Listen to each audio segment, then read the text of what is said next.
Izinkan saya untuk ambil masa anda untuk 5 minit. Assalamualaikum warahmatullahi wabarakatuh dan salam sejahtera. Apa khabar semua? Sambil-sambil kita berehat-rehat tu kan. Apa kata kalau kita refleksi sedikit?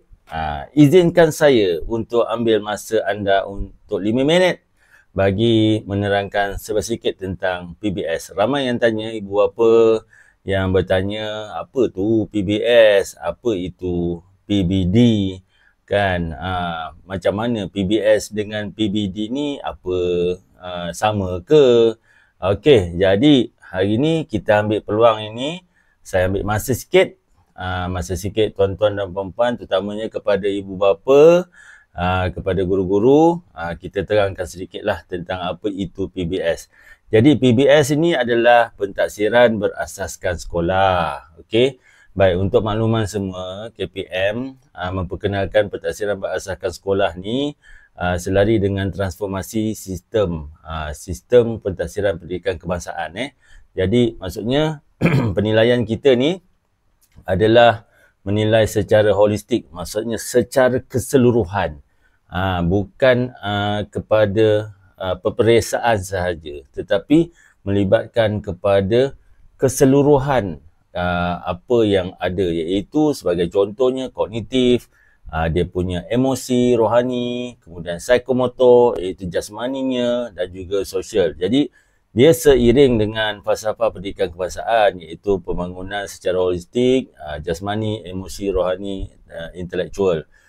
Jadi untuk makluman, kita boleh tengok dekat bahagian kita punya carta ni.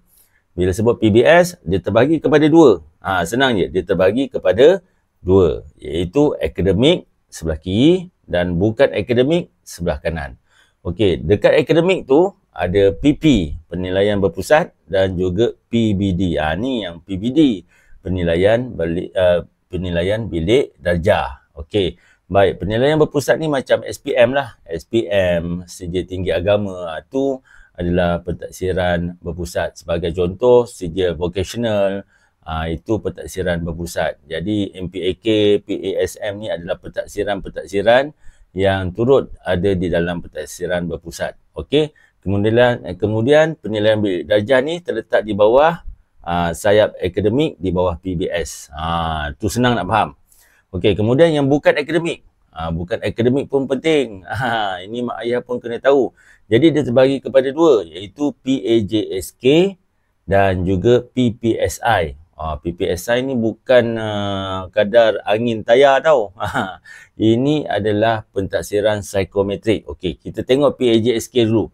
PAJSK ni terlibatlah dengan BMI, maksudnya berat, maksudnya dari segi kesihatan anak kita, itu segak, ujian segak. Bila sebut ujian segak tu, kenalah bagi pastikan anak kita buat ujian segak tu. Kemudian kita ada sukan, kita ada persatuan, kita ada kurikulum, ada badan beruniform. Kemudian ekstra kurikulum.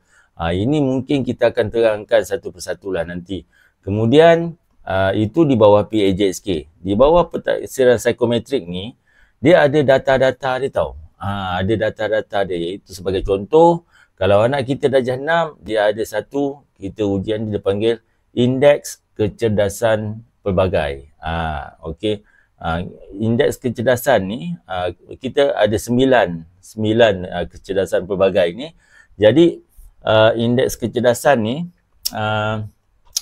kita panggil dia untuk menentukan, untuk kita faham tentang kecenderungan anak-anak kita. Kadang-kadang kita tahu anak kita ni banyak bercakap kat rumah ni kan. Asyik bercakap kan, rupanya betul lah dia ni verbal linguistik. Ada pula yang kata, apa pasal budak ni bercakap bapak dia senyap je. Rupa-rupanya dia ni mengikut atur. Pun ya juga kan. Jadi verbal linguistik, ada existential, ada interpersonal, ada intrapersonal, ada visual spatial, ada macam-macam.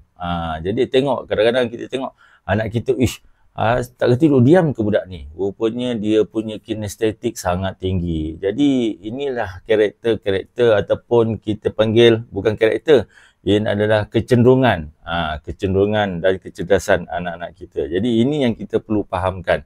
Jadi untuk makluman anak ibu bapa dan guru-guru di luar sana, okey, inilah sebenarnya kerangka. Okay, hari ini kita sentuh yang ini dulu supaya senang faham. Jadi dah faham dah PBD duduk kat mana, SPM duduk kat mana, kemudian segak di mana, BMI di mana, sukan dekat mana, beruniform kat mana, kemudian bila kita ada buat ujian psikometrik macam contoh lah macam contoh lagi satu, sekarang ni kan lepasan SPM sedang mencari ruang dan peluang untuk sambung pengajian. Jadi kadang-kadang dia keliru nak ambil subjek apa, nak jadi apa lepas ni kan. Dia bila pilih nak ambil kursus apa, dia akan tertanya-tanya dia nak jadi apa sebenarnya. Jadi sebenarnya data-data ini yang akan membantu. Sebagai contoh, untuk pelajar tingkatan 5 SPM yang baru lepas ni, dia ada satu kita panggil Indeks Minat Kerjaya, IMK. Jadi Indeks Minat Kerjaya ni akan menceritakan dia punya kecenderungan ni ke arah mana, kekuatannya di mana. Jadi itulah salah satu perkara yang perlu dipahami dalam dunia hari ini, dunia pembelajaran anak-anak kita. Jadi apa yang saya sebutkan sebagai holistik ni tadi, saya ambil petik daripada Wajahat Hussein ni, salah seorang daripada academician. Saya rasa saya ambil daripada LinkedIn ni, dia agak senang untuk dipahami. Jadi kita mulakan dengan yang ruang warna oranye tu. Jadi warna oranye tu memang kita sedia pemaklum lah, core academics. Maksudnya dia fokuskan kepada akademik. Jadi yang kedua tu ialah emotional development, pembangunan emosi. Pembangunan emosi ni maksudnya emotional intelligence, kecerdasan emosi. Jadi emosinya melibatkan tahap resilient, ketahanan emosi dia. Jadi ini kita akan kupas lah, ada ruang masa nanti kita akan kupas. Jadi saya terangkan sedikit ini secara umum saja. Okey, kemudian critical thinking skill. Critical thinking skill ni paling penting sebab apa, dalam dunia industri hari ni banyak perkara yang melibatkan critical thinking skills ni sangat penting. Dan critical thinking skills ni, pemikiran kritikal ni adalah membangunkan kreativiti anak-anak kita. Alright. Jadi sebab itu kita ada yang pernah dengar project based learning, problem based learning.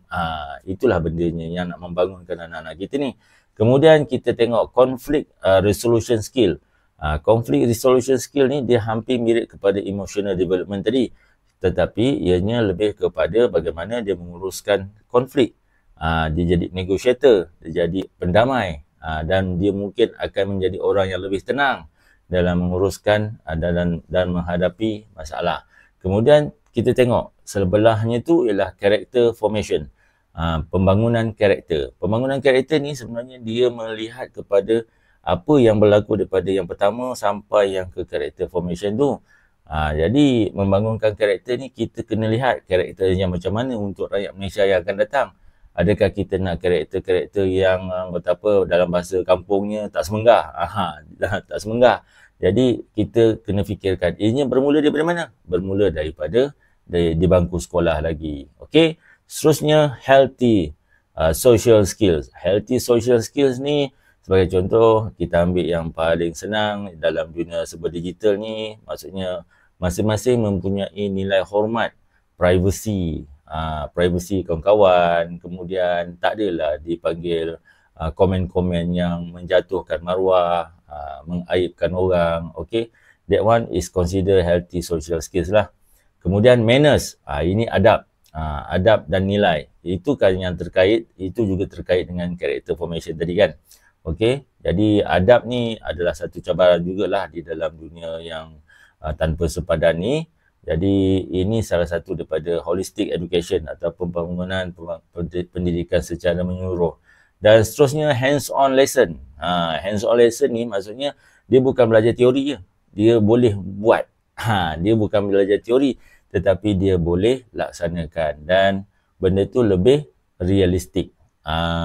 Jadi dia bukan boleh tahu okey wayar biru ni apa, wayar hijau ni apa, tetapi dia boleh pasang terus dan boleh laksanakan. Jadi semoga pencerahan ini dapat memberikan sedikit manfaat kepada rakan-rakan ibu bapa. Minta maaf kerana saya ambil masa tuan-tuan sedikit. Kalau ada perlu lagi maklumat-maklumat yang tuan-tuan dan perempuan, sahabat-sahabat yang ingin tahu, boleh letakkan di ruang komen. Kalau ini bermakna kepada rakan-rakan ibu bapa, guru-guru dan juga ahli-ahli masyarakat, boleh kongsikan kepada yang lain. Terima kasih kerana kongsikan, terima kasih kerana menonton. Saya cuba menerangkan dalam bahasa yang mudah, bahasa-bahasa orang biasa-biasa je, supaya kita senang faham. Yang penting kita faham. Okey, sekian dulu untuk anda semua. Assalamualaikum. Bye-bye.